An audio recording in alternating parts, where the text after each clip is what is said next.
Hello, I am Justin Towell, aka Cat Gone Crazy, and we've had the announcement now that Evercade has signed SNK.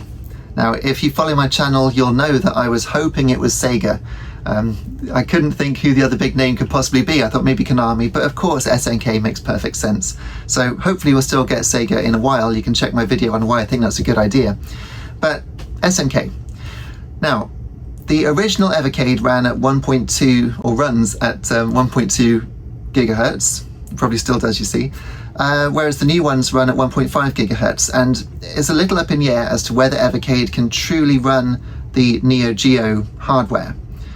And of course there's the potential for the Mega Drive or SNES games ported to a console version, SNK console games, which would be alright, they're not disastrous by any means, but I think really what everybody wants would be the arcade collection.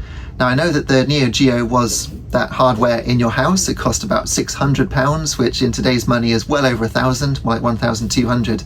So no one I knew had a Neo Geo when I was at school. We were all about the Mega Drive and SNES.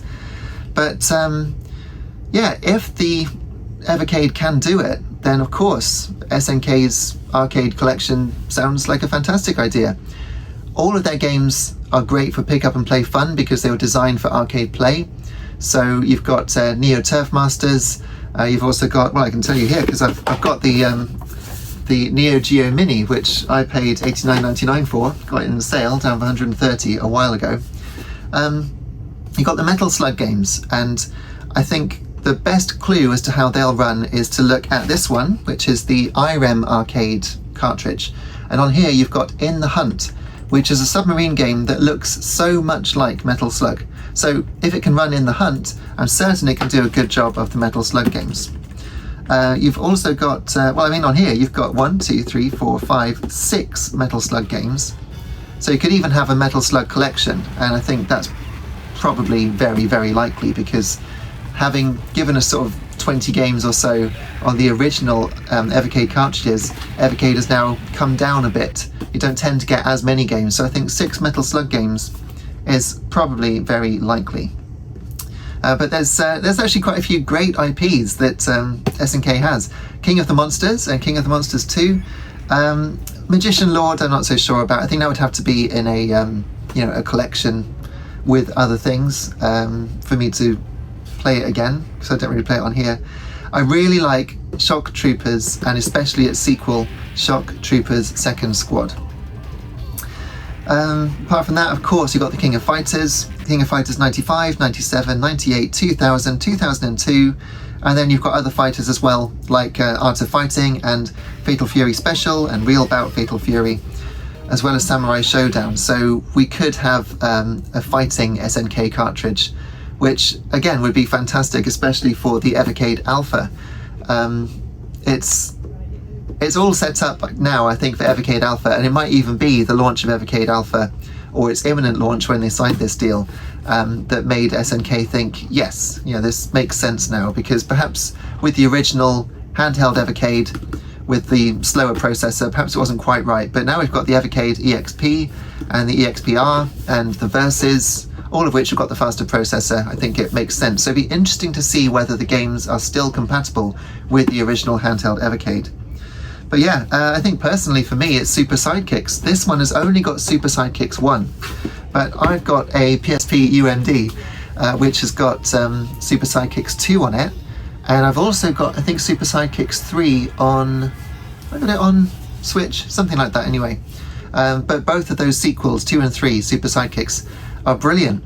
In fact, I kind of wish that Sega had had that exact gameplay of those games in Virtua Striker 2, because everything else about Virtua Striker 2, if you've watched my Sega Sundays video, you'll know that everything else about that game is perfect, in my opinion. Perfect arcade iconography, the sounds, everything about it is superb except the gameplay.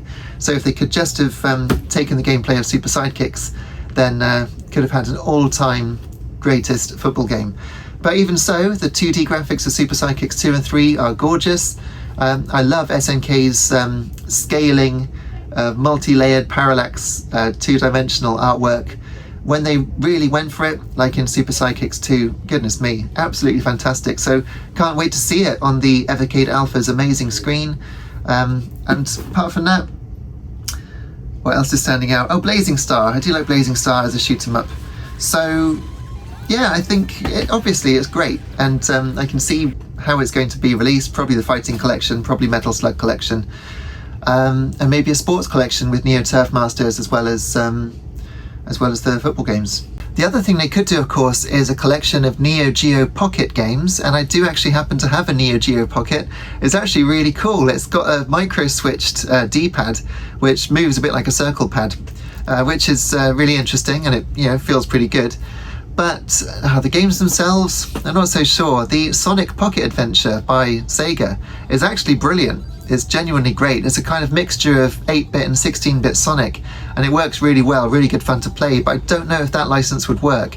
Instead, you've got these other Pocket versions of games, and I don't know if it'd be any good. I think you can actually buy them on Nintendo Switch, but I don't know if anyone is buying them on Nintendo Switch, because these games are very old and quite basic by today's standards. But of course, there's money to be made. If these games are just lying around and the licenses are still valid, then SNK could absolutely make a Pocket collection and make some money off it, so you never know. Finally, there are two more possibilities. The first is another Evercade Alpha unit with SNK games built in, like we've had with the Capcom ones so far with Street Fighter and Mega Man. And of course there's the Hyper Megatech Super Pocket, which is such a mouthful I still can't quite get my head around saying it yet. But we've had 4 different versions of that so far. So it launched with the Capcom version and Taito, and since then we've had Technos and Atari. So we could easily have another Super Pocket, let's just call it that, which of course plays Evercade cartridges as well, but yes, could have SNK games built into those as well. And maybe another Evercade EXP now that the Capcom ones have run out. Well, I hope you enjoyed this video. Please check out my review of the Evercade Alpha, which I absolutely love. Gave it 5 out of 5, so I unboxed it and reviewed it in this video. And also, I've been doing some other Evercade videos recently, so yeah, please check them out and make a note of the playlist and hit like and subscribe, then you won't miss any Evercade coverage. So see you again soon. Cheers.